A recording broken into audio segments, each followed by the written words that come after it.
Hello everyone, Roxbox9 here, back with some more Eldritch Moon spoilers. We got some pretty sweet stuff tonight, including, and I'm not kidding, a three-headed pig Eldrazi.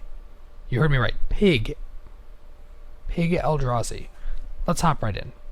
Starting off, Stormcroak Condemned is 2 for a 2/2, 2 black, vampire, discard a card, vampires you control get 1/1, activate only once a turn, which is similar to things like Baskin Rootwalla from forever ago, which didn't mean they were worse off for that limitation, because 1/1 to your whole team is still pretty sweet, especially on a 2/2. It's all upside because discarding a card is what you want for madness anyway. So 2 for a 2/2 madness enabler, that's a vampire that fits into very aggressive style decks. Sounds more or less the shoe-in to drop another one that would fit into aggressive black red decks.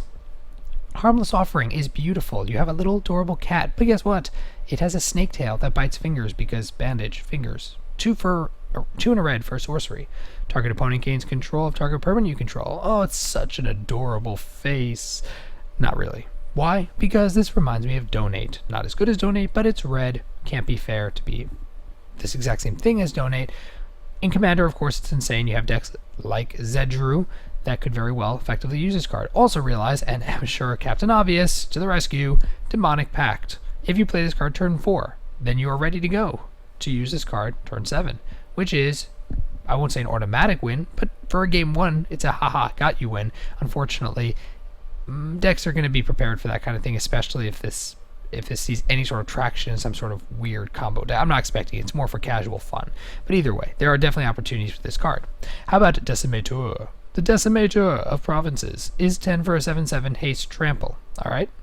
Reasonable, solid costed.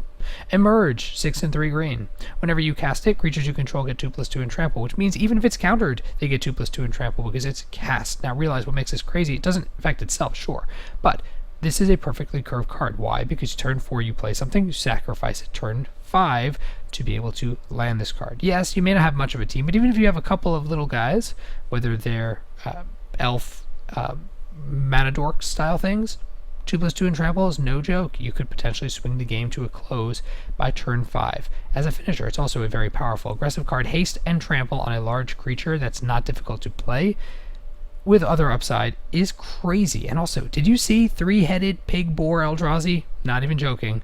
This card is crazy. Liliana looks beautiful. We'll get there in 1 second.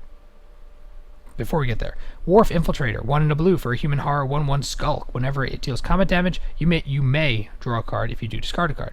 Potential enabler for madness, loot effect, sure. Whenever you discard a creature card, you can pay 2. If you do, you get a 3/2. So in other words, if you draw, I don't know, into a mana dork or to a nothing creature you don't plan to use, you could just turn it effectively into, invest the mana, and get a 3/2. 2 for 3/2. So you have a loot effect on a creature that can't be blocked that acts as a loot and draw effect, and potentially gives you a creature advantage. Seems sweet to me. Gare Reach Sanitarium is a legendary land, tap for a colorless, tap 2 tap. Each player draws a card, discards a card. Of course, the artwork is stunning because it had to be. The foils are going to look amazing, I'm sure. What makes this card great is it's all upside, because you're the one who's going to control the effect, which means your opponent has to constantly keep cards in hand and worry about it, which is hurtful to aggressive decks. Even if they can prepare for it, it's going to limit the ability to go into Hellbent mode, and if they go into Hellbent mode, you're going to have all upside for this card. It's going to be 2 to draw a card, and then discard a card, which enables madness. So all in around, this card is going to be very hard to play against. Eldritch Evolution, there's a great article about this. It's a toolbox card. It's a tutor for 3 that lets you search through your deck and get something into play. Green Sun Zenith, or this card's even more flexible than Green Sun Zenith. It's very solid, and I'll forward you to the article in terms of the options for the Pandora's Toolbox, as Gavin very calls it. So I would check it out.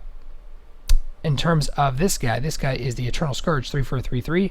You may cast it from exile, and whenever it becomes targeted, exile it. So it dies to removal all the time, but like Mistalo Griffin, you can easily get it back. And 3 for a 3/3 recursion, you remember the Deathmist Raptor?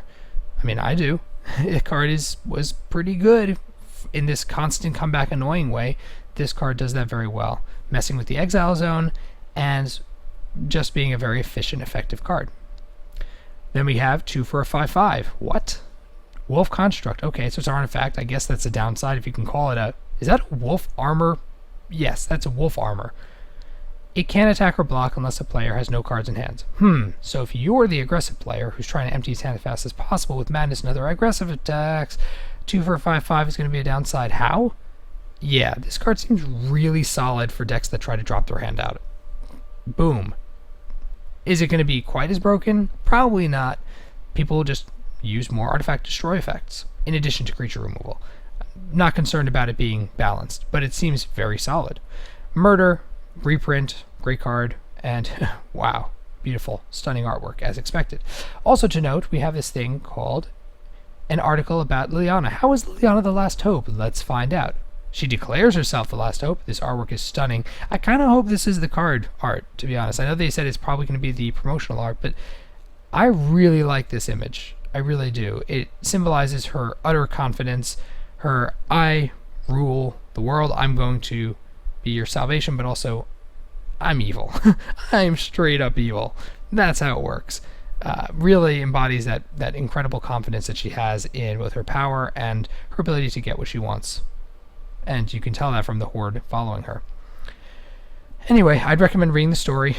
Definitely keep along with it. This is, I believe, the newest story on the topic. Definitely check it out. I'll link it down below. And that's what we got for tonight. Let me know what you guys think down below in the comment section. If you enjoyed the video, please tap the like button. If you're new to the channel, check in and subscribe. As always, RoxBox90 signing out. I'll see you guys next time.